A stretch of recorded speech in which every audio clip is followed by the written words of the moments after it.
নমস্কার বন্ধুরা, ১৬ আনা বাঙালির রান্নাঘরে তোমাদের সবাইকে স্বাগত।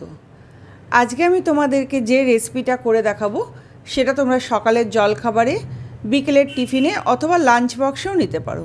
ভীষণই হেলদি এবং টেস্টি একটা রেসিপি, আর খেতে ভীষণই সুস্বাদু হয়, আর বানানোও খুবই সহজ। ঘরে থাকা উপকরণ দিয়ে কিন্তু এটা বানিয়ে নেওয়া যায়।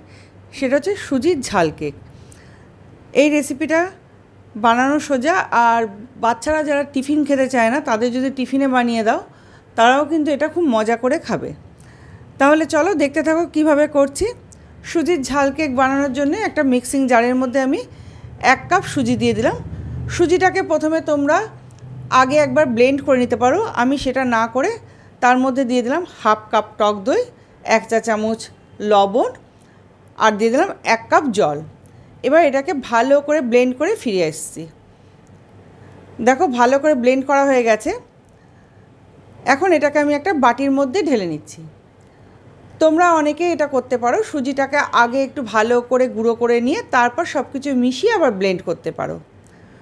যেহেতু সুজি আছে তাই এটাকে চাপা দিয়ে আমি আধা ঘন্টা রেস্টে রাখবো। ততক্ষণে একটা চাটনি বানিয়ে নিচ্ছি এটা দিয়ে খাওয়ার জন্যে। এর জন্য আমি নিয়ে নিয়েছি টমেটো, শুকনো লঙ্কা, রসুন, আদা আর কারি পাতা। প্রথমে আমি টমেটোটাকে কেটে নিচ্ছি। টমেটোটা কাটার সময় টমেটোর যে বুকোটা আছে সেটাকে দেখো আমি ফেলে দিচ্ছি। আর এই চাটনিটা কিন্তু অবশ্যই করবে, কারণ এই সুজির ঝাল কেকটা দিয়ে কিন্তু এই চাটনিটা খেতে ভীষণই ভালো লাগে। টমেটোটা কাটা হয়ে গেছে, টমেটোর ভেতরের বীজগুলো দেখো ফেলে দিয়েছি। আবারও মিক্সিং জার নিয়ে নিলাম। এর মধ্যে আমি কাটা টমেটোর টুকরোগুলো দিয়ে দিলাম। দিয়ে দিচ্ছি 3টে শুকনো লঙ্কা, 4টে বড় কোয়া রসুন, আর 1/2 ইঞ্চি মতন আদা। আর একটা ছোটো পেঁয়াজ নিয়েছি, পেঁয়াজটা তোমাদের দেখাতে ভুলে গিয়েছিলাম। এই পেঁয়াজটাকেও আমি ছোটো করে দিয়ে দিলাম। এবার এটাকেও আমি ব্লেন্ড করে ফিরে এলাম। দেখো ভালো করে ব্লেন্ড করে নিয়েছি। এখন চলো চাটনিটা তৈরি করে নিই। তার জন্যে কড়ার মধ্যে দিয়ে দিলাম 1 চামচ মতন সাদা তেল। তেলটা গরম হলে এর মধ্যে আমি দিয়ে দিলাম 1/2 চা চামচ ছোলার ডাল। ডালটা দিয়ে ভালো করে নাড়াচাড়া করে ডালটাকে একটু লাল করে প্রথমে ভেজে নিচ্ছি। ডালটা যখন লাল করে ভাজা হয়ে যাবে তখন এর মধ্যে আমি দিয়ে দিলাম 1/2 চা চামচ গোটা সর্ষে আর 1/2 চা চামচ গোটা জিরে। জিরে আর সর্ষেটাকেও একটু নাড়াচাড়া করে ভেজে নিচ্ছি। জিরে আর সর্ষেটা যখন একটু ভাজা হয়ে যাবে তখন আমি এর মধ্যে দিয়ে দিচ্ছি কারি পাতা। কারি পাতাটা দেওয়ার পরই আমি এর মধ্যে দিয়ে দিলাম টমেটোর পেস্টটা, কারণ কারি পাতাটা যদি বেশি ভাজা হয়ে যায় তাহলে কিন্তু টেস্টটা নষ্ট হয়ে যাবে।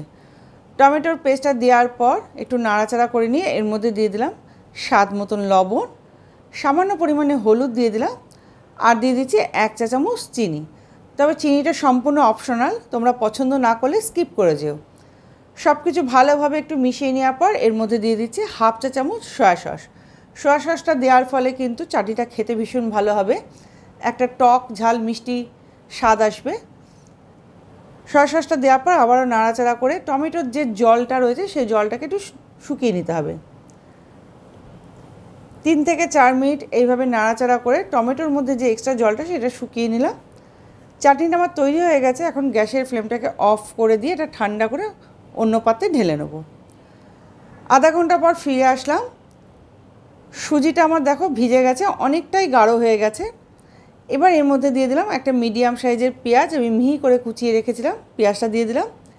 দিয়ে দিলাম 4-5টা লঙ্কা কুচানো, ঝালটা তোমরা তোমাদের স্বাদ অনুপাতে দেবে। আর দিয়ে দিলাম গাজর কুচানো, গাজরটাকেও আমি সরু সরু করে কেটে রেখেছিলাম। সব কিছু খুব ভালোভাবে সুজির ব্যাটারের সাথে মিশিয়ে নিলাম। এই ব্যাটারটার স্বাদটা আরও সুন্দর আসার জন্যে এর মধ্যে একটা তড়কা দেবো। তার জন্যে গ্যাসের উপর একটা প্যান বসিয়ে দিয়ে প্যানের মধ্যে 1 টেবিল চামচ সাদা তেল দিয়ে দিলাম। তেলটা গরম হলে এর মধ্যে দিয়ে দিলাম 1 চা চামচ গোটা সর্ষে ফোড়ন, আর দিয়ে দিচ্ছি 1 চা চামচ গোটা জিরে ফোড়ন। এবার জিরে আর সর্ষেটাকে খুব ভালোভাবে ভেজে নিতে হবে। জিরে আর সর্ষেটা খুব ভালোভাবে ভাজা হয়ে গেলে এর মধ্যে দিয়ে দিলাম কারি পাতা। কারি পাতাটা দেওয়ার পরে কিন্তু গ্যাসটা অফ করে দিয়ে তড়কাটা ওই সুজির ব্যাটারের মধ্যে আমি দিয়ে দিলাম। এবার ব্যাটারের মধ্যে তড়কাটা খুব ভালোভাবে মিশিয়ে নিতে হবে। এই তড়কাটা দেওয়ার ফলে কিন্তু কেকের স্বাদটা দ্বিগুণ বেড়ে যাবে। সব কিছু যখন খুব ভালোভাবে মেশানো হয়ে যাবে তখন এর মধ্যে আমি 1 প্যাকেট ইনো দিয়ে দিলাম। তোমরা ইনোর পরিবর্তে বেকিং পাউডারও দিতে পারো। ইনোটা দেওয়ার পর খুব ভালোভাবে মিক্সড করে নিলাম। দেখতেই পেলে ইনোটা দেওয়ার পর অনেকটাই ফুলে গেছে। আর ইনো দেওয়ার পর কিন্তু সঙ্গে সঙ্গে কেক টিনের মধ্যে ব্যাটারটা ঢেলে দিতে হবে, বেশিক্ষণ রাখা যাবে না। আমি একটা কেক টিন নিয়ে নিয়েছি, তার মধ্যে ব্যাটারটা দিয়ে দিলাম। সম্পূর্ণ ব্যাটারটা আমি কেক টিনের মধ্যে ঢেলে দিলাম। কেকটা ওপর থেকে যাতে দেখতে সুন্দর হয় তার জন্য আমি ওপর দিয়ে দিচ্ছি একটু সাম্বার মশলা। তোমরা চাইলে পাওভাজি মশলাও দিতে পারো, যেহেতু আমার কাছে পাওভাজি মশলা নেই তাই আমি একটু সাম্বার মশলা দিয়ে দিলাম। এবার এটাকে আমি ভাপাতে দেবো। তার জন্য আগে থেকে কড়ার মধ্যে জল দিয়ে জলটা গরম করে নিয়েছি। কড়ার মধ্যে কেক টিনটা বসিয়ে দিয়ে ওপর থেকে চাপা দিয়ে দিলাম। এবার লো টু মিডিয়াম ফ্লেমে 20 মিনিট এটা ভাপাতে দেবো। 20 মিনিট পর ফিরে আসলাম, গ্যাসের ফ্লেমটাকে বন্ধ করে দিলাম।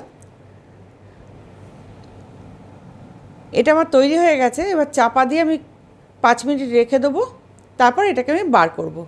5 মিনিট পর ফিরে আসলাম, দেখো আর একটুও হাতে লাগছে না। এবার কেক টিনটাকে আমি বার করে নিয়েছি। খুবই সফট হয়েছে এটা। এবার সুজির কেকটাকে টিন থেকে বার করার জন্য প্রথমে সাইডটাকে হালকা করে ছুরি দিয়ে এইভাবে ছাড়িয়ে নিচ্ছি।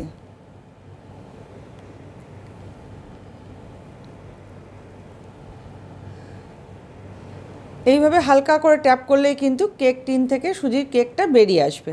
দেখো সুজির কেকটা বেরিয়ে এসছে, আর কেক টিনের গায়ে কিন্তু লাগেনি, কারণ আমি কেক টিনের গায়ে কিন্তু সাদা তেল ব্রাশ করে রেখেছিলাম। এবার সুজির কেকটাকে আমি সোজা করে নিলাম। এখন এটা স্লাইস করে তোমাদেরকে দেখাচ্ছি যে এটা কতটা সফট হয়েছে। ভীষণই হেলদি এবং টেস্টি এই রেসিপিটা। সকালের জলখাবারে বা বাচ্চাদের স্কুলের টিফিনে এই রেসিপিটা বানিয়ে দিতে পারো। খুবই সফট হয়, দেখেই বুঝতে পারছো যে এটা কতটা সফট হয়েছে। বাড়িতে একবার বানিয়ে সবাইকে খাইও, আর ভালো লাগলে আমাকে কিন্তু কমেন্ট করে জানিও। তাহলে বন্ধুরা, আমার এই নতুন রেসিপিটা যদি তোমাদের ভালো লাগে তাহলে পুরনো বন্ধুরা আমার পাশে থেকো, আর নতুন বন্ধুরা আমার চ্যানেলটাকে সাবস্ক্রাইব করে দিয়ে পাশের বেল আইকনটা টিপে দিও, যাতে আমি নতুন কোনো ভিডিও ছাড়লে তার নোটিফিকেশন তোমরা পেয়ে যাও। একটু লাইক করো, কমেন্ট করো, আর প্রচুর প্রচুর শেয়ার করো। তাহলে আজকের মতন